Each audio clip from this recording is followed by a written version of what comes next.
Hi, welcome back to the channel. I'm James, and in today's video I'm going to be talking you through the steps that I've taken when planning my round the world trip. There's 8 different things that I have considered before my trip that I'm going to be setting off on this summer. So let me talk you through what those things are, how I help to refine down literally the ultimate endless possibilities of everywhere on the earth to go and visit. So yeah, let's jump into it. So the first thing to consider is your budget. Now, this is something that, depending on how much you have, it's going to really impact the ability of where you can go.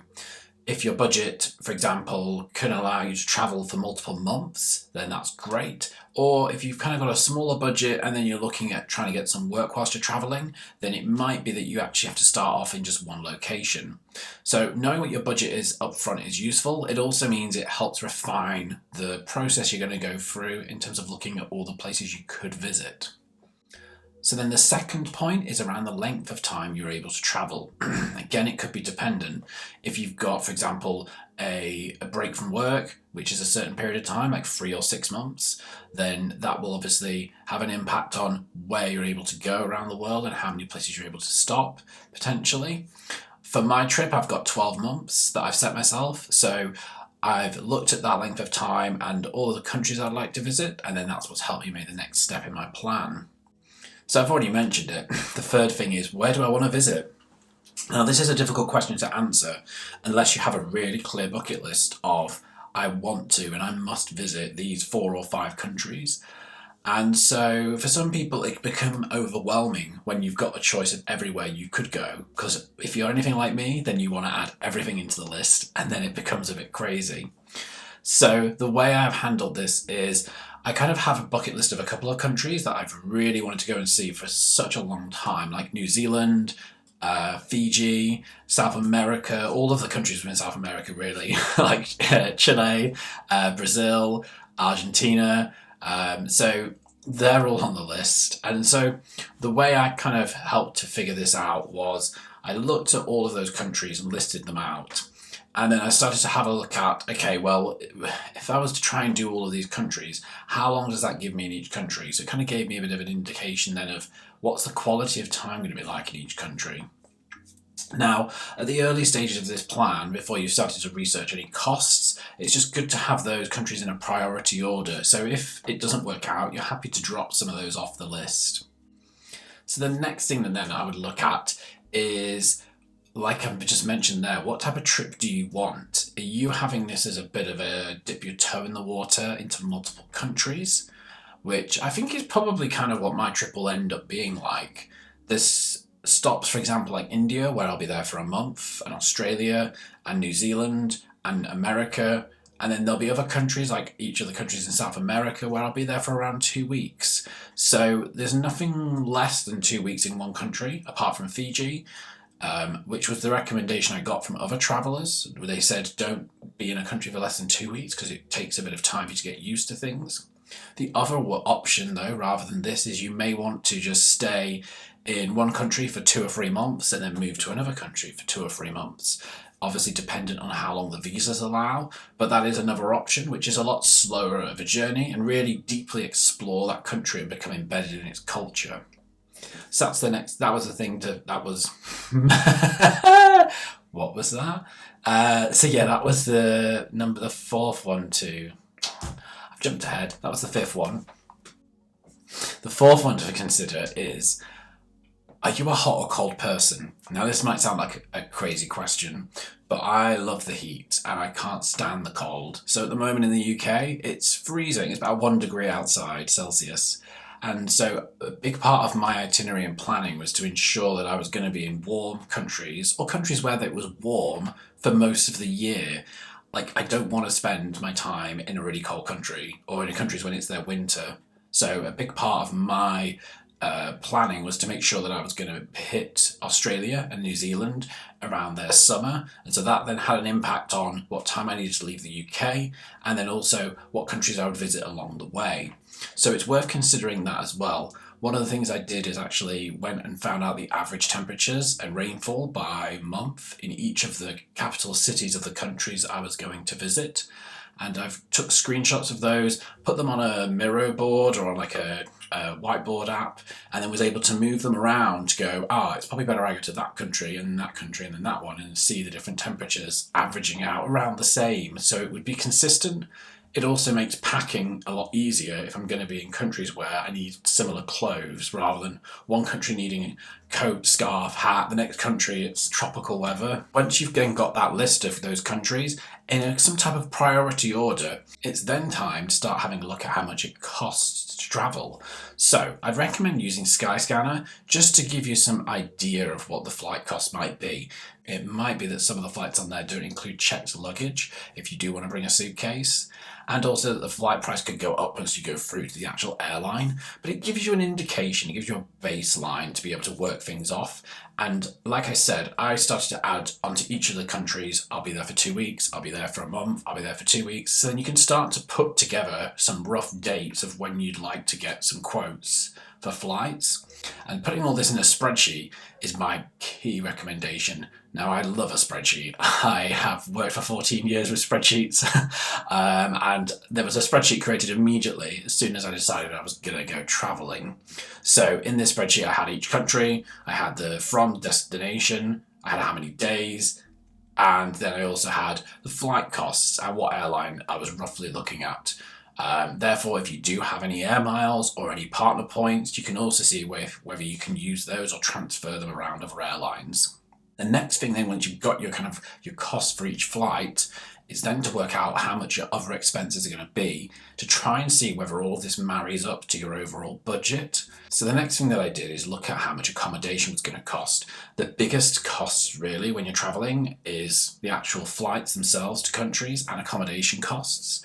So what I did was search for the capital city of that country, put in the volume of days I was in that country for. So for example, I looked in New Delhi and said if I spend 30 days in New Delhi, which I wouldn't spend all my time in that one city, I'd travel, but it gave me a good indication of if the capital city is generally the most expensive place to stay, then if you find a hotel that's within your comfortability budget wise and you like the look of it, then you know roughly what the top price you should be paying in that country.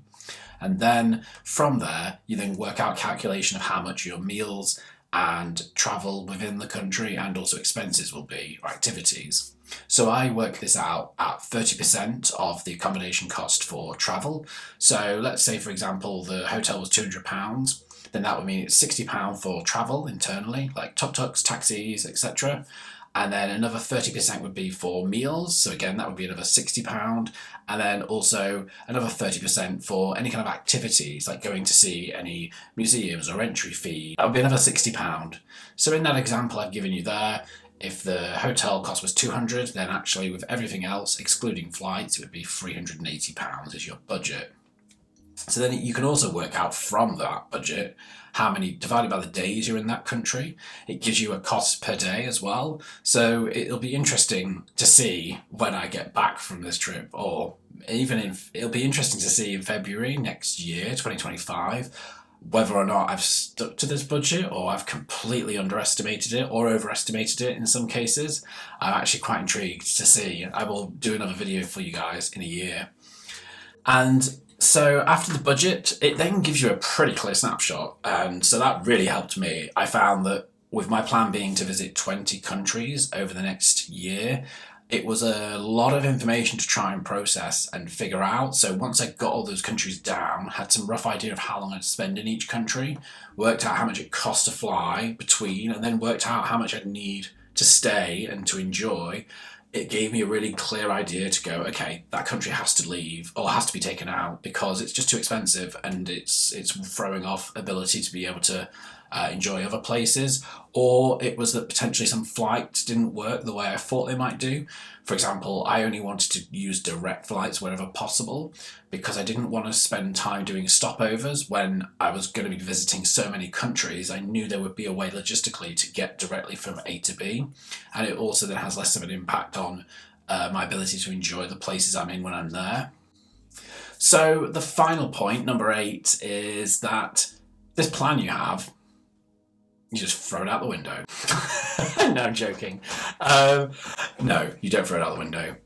But My instinct was to book all of those flights because I'd researched them all, I was going to book all the hotels, but everyone I was speaking to, different people who've been doing travel, different content creators that do travel, digital nomads, they all say just don't book too far in advance. You have to just get used to the fact that you may not enjoy somewhere like you expect, and you may want to leave sooner. You want the flexibility and the agility to be able to make changes rather than you being so rigidly locked into a plan that if, when you're traveling, you meet a group of people and they're going to go and do a hike somewhere and invite you, you might get stuck saying, oh no, I can't because I'm leaving now tomorrow, I'm going over here to do this. So it doesn't sit well with me because I like the spreadsheet to control, and also I like to book things in advance so I know what's happening. So the fact that I am only booking a couple of flights where I am going ahead of time and only leaving the rest up to see how things go makes me slightly nervous. But also I think it's part of the journey of me exploring the world and being flexible with it to see where it is I end up going. So I see that the spreadsheet is almost like a skeleton and an idea of what I think will happen, but realistically it may all look very different to what I'm expecting. And so yeah, that's also part of the fun and excitement, but at least my expectations have been managed. So yeah, my trip is going to begin in summer 2024. So if you haven't already, then please hit the subscribe button below. You'll be getting videos from me every week up until I leave, talking about the planning process. And then after that, when I'm actually on the road, the plan is to be publishing 2 videos a week for you, which will show you some of the key highlights of the places I'm going. So the question you might have is, James, where the hell are you going? Tell us. So do I want to tell you? Go on then. Okay. Now, these countries have been on my list for so long. So my first stop is going to be UAE. I'm going to be stopping in Abu Dhabi. So for a 2-night stay. And then I'll be heading over to India, flying into Kochi. And then I'll be in India, as I said, for around 30 days. After that, I'll then be heading to Sri Lanka, and that'll be for just around 2 weeks. After Sri Lanka, I'll then be heading up to Nepal, and that'll be also for 2 weeks. Then after that, going over to Hong Kong for 1 week. Then going up into China, Beijing, hopefully spending around 25 days in China. And then after that, going down to Vietnam, spending around a month in Vietnam from Hanoi, going all the way down. And then after that, the plan is to go to Cambodia for around 14 days and then fly over to the Philippines for about a week, 2 weeks as well. After that, then either Thailand or Malaysia. I'm still not sure yet. I've already done Malaysia 2 or 3 times, so I'm thinking maybe more Thailand because I've only been to Bangkok and I would like to explore more. And then after that, I'll be going to Bali in Indonesia for about a month before I then head on into Australia. And then after my trip to Australia, which should hopefully be around Christmas time, I'll be heading over to New Zealand for a month. After New Zealand, I'll then be heading... Oh, I've missed Fiji out. Fiji will be in between somewhere. After that, I'll then be heading over to Chile and spending around 2 weeks in Chile, then Peru, Bolivia, Argentina, Brazil, and then after the South American countries, I'll be flying up to Mexico, and then after that, I'll be doing America, a coast-to-coast journey, and then the final part of the trip will be going into Canada for a couple of weeks before I fly back to the UK. So that's my list of countries. There's a lot there. And like I said, this may all not happen as planned, but my intention's set that I'd like to visit those places, and I have a rough idea of when I'd like to go. One of the benefits of travelling for such a long time and not necessarily being restrictive to the times you can fly is that you probably can be quite flexible on when I book a flight, so I could book flights for when there are cheaper last-minute availability. I hope you find that useful. That's my plan so far. Like I said, I haven't been on the trip yet, so I'd be really interested to hear from other travellers who have been. Like, what do you think? Is this crazy? Am I doing something wrong? Let me know in the comments below. And if anyone who's watching thinks that I've missed a country that I should be visiting, then also tell me in the comments below where should I be going or what should I be doing in those places I'm going to be visiting.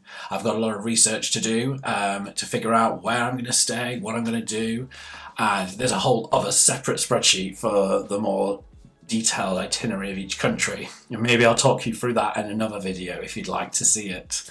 So yeah, thanks for watching. Hope you found it useful, and I'll be back again with another video next Monday. See ya.